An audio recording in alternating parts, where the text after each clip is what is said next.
தமிழ்நாட்டில் கல்வியின் தரம் குறைந்திருப்பதாக ஆளுநர் RN ரவி பேசிய நிலையில் இந்தியாவிலேயே சிறந்தது தமிழ்நாடு கல்வி முறைதான் என்றும் வைத்தறிச்சல் பிடித்த சிலர் மாநில பாடத்திட்டத்தை குறை சொல்வதாகவும் அமைச்சர் உதயநிதி ஸ்டாலின் கடுமையாக சாடியுள்ளார்.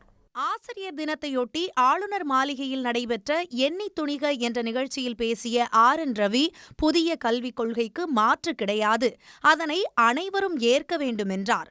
மேலும் தமிழ்நாட்டில் அரசு பள்ளிகளில் கல்வியின் தரம் குறைந்திருக்கிறது என்றும் மாணவர்களின் கற்கும் திறன் குறைந்ததால் வேலைவாய்ப்பின்மை ஏற்பட்டுள்ளது எனவும் கூறினார்.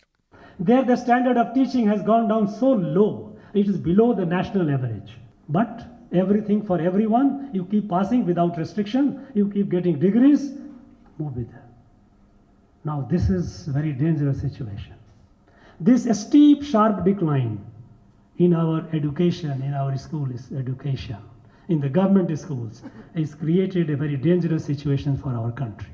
ஆளுநர் ரவியின் பேச்சுக்கு பதிலடி கொடுக்கும் வகையில் பேசியுள்ள அமைச்சர் உதயநிதி ஸ்டாலின், தமிழ்நாட்டின் அரசு பள்ளிகளில் படித்த 100க்கும் மேற்பட்ட மாணவர்கள் இந்தியா முழுக்க IIT, IIM, NIT உள்ளிட்ட உயர்கல்வி நிறுவனங்களில் படிப்பதாக தெரிவித்தார்.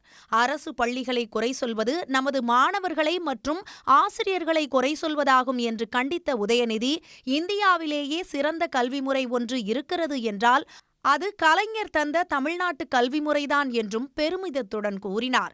மேலும் உலகின் தலைசிறந்த மருத்துவர்கள், பொறியாளர்கள் தமிழ்நாட்டின் அரசு பள்ளிகளில் படித்தவர்கள்தான் என்றும் அமைச்சர் உதயநிதி ஸ்டாலின் தெரிவித்தார். உலகின் தலைசிறந்த மருத்துவர்கள் தமிழ்நாட்டு அரசு பள்ளியில் படிச்சவர்கள். ஆனால் இதை கொடுத்துக்கொள்ள முடியாத வைத்தறிச்சல் பிடிச்சவங்க நம்முடைய பாடத்திட்டத்தை இப்ப நீங்க குறை சொல்லிட்டு இருக்கிறாங்க. அரசு பள்ளியில் படித்த 100க்கும் அதிகமான மாணவர்கள் IIT, IIM, NIT போன்ற உயர்கல்வி நிறுவனங்களை சேர்ந்து படிச்சுட்டு வராங்க. நம்முடைய கல்வி முறையை குறை சொல்வது என்பது நம்முடைய மாணவர்களை, ஆசிரியர்களை குறை சொல்வதற்கு சமம். அதற்கு நம்முடைய திராவிட முன்னேற்ற கழக அரசும் நம்முடைய முதலமைச்சர் அவர்களும் எந்த காலத்திலும் அதற்கு இடம் கொடுக்க மாட்டாங்க. இந்தியாவிலேயே சிறந்த கல்வி முறை என்று ஒன்று இருக்கிறது என்றால் அது கலைஞர் தந்த தமிழ்நாட்டு கல்வி முறைதான் என்பதை நான் பெருமையோடு கூறிக்கொள்ள விரும்புகிறேன். முன்னதாக ஆசிரியர் தினத்தையொட்டி சென்னையை அடுத்த வண்டலூரில் நடைபெற்ற தமிழ்நாடு அரசின் நல்லாசிரியர் விருது வழங்கும் விழாவில் பேசிய அமைச்சர் உதயநிதி, மாணவர் நலனில் ஆசிரியர் போலவே சிந்தித்து முதலமைச்சர் MK ஸ்டாலின் திட்டங்களை வகுத்து வருவதாக பெருமிதம் தெரிவித்தார். உடனுக்குடன் செய்திகளை தெரிந்து கொள்ள சன் நியூஸ் பெல் ஐகானை கிளிக் பண்ணுங்க.